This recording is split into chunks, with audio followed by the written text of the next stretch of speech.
Okay, I'm here to talk to you today about a data security plan. And I know what you're thinking. Is this a HIPAA talk and are we in trouble? It's not that. And it's not even anything to do with HIPAA. Honestly, FERPA is where we kind of fall in line. And I know that sounds familiar. Yeah. That training that we do every year around Christmas time where you just click through, click, and then you get that pretty certificate to give to the principal at the end of the session. It's a little bit more than that. So it's a policy that we're going to try to set in place, and with your help and your guidance, we're going to try to make this thing launch this year. So the thing about FERPA and data security is we are protecting students' personally identifiable information. And you may be thinking, well, I have good intentions with keeping that in a file on my desk, or let's just use common sense, or, oh, that was an innocent mistake. That won't happen again. That still doesn't lessen the violation. The deal is that we are responsible for protecting these students' information, these patients' information in my case. And yes, I will be largely responsible for a lot of this. And from the medical side, I will need your help and a team approach to get this plan rolling. Now, here's the deal. I identified that we don't have a plan in place. So what I did was a SWOT analysis. And so I did strengths and weaknesses and looked at opportunities and threats. And so as far as the strength side, we did have most of our records are electronic. And we do have password protection, and a lot of time that's double authentication that we have there. But we also have multiple platforms spread out so that not all the information is sitting in one spot in case there was a breach. And we have a great communication system and no excuses for that. Communication with parents, communications with each other.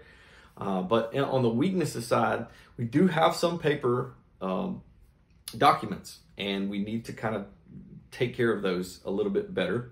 We have multiple platforms which are not user-friendly, and some people get confused. We have a large number of keys floating around to a locked facility, and we have a lack of training.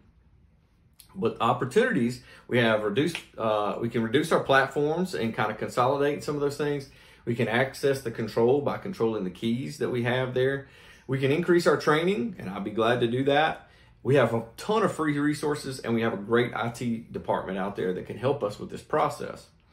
Now, the threats currently that we have are physical breaches. I said many keys are floating out there.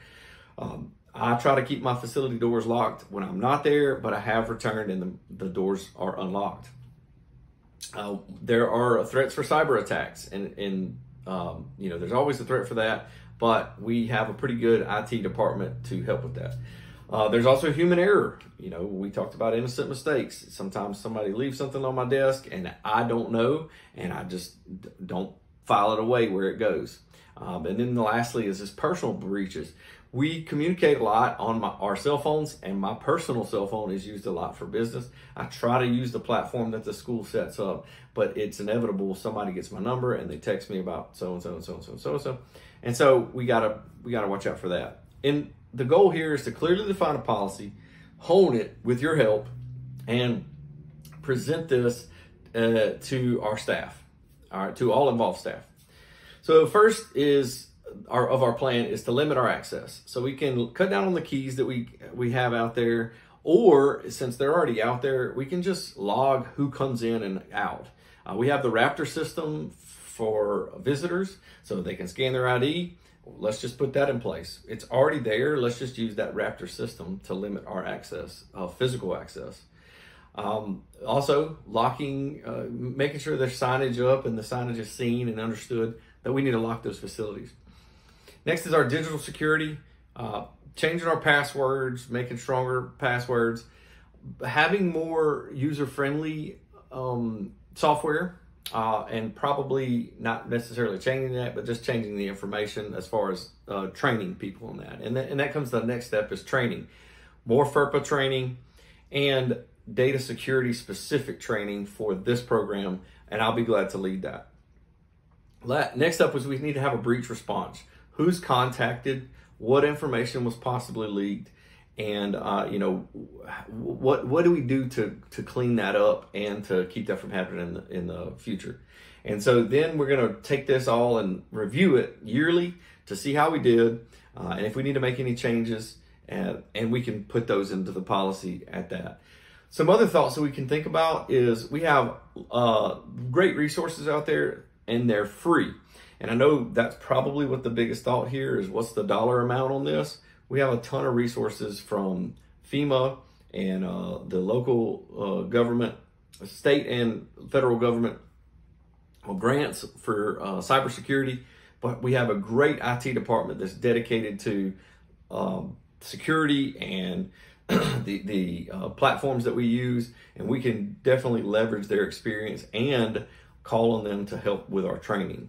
So I hope you can see that this is not an attack on us or anything like that. I hope you can see that this is only to protect our students' information. And it's not necessarily about avoiding getting sued as much as it is protecting these young people's information before they even start their life.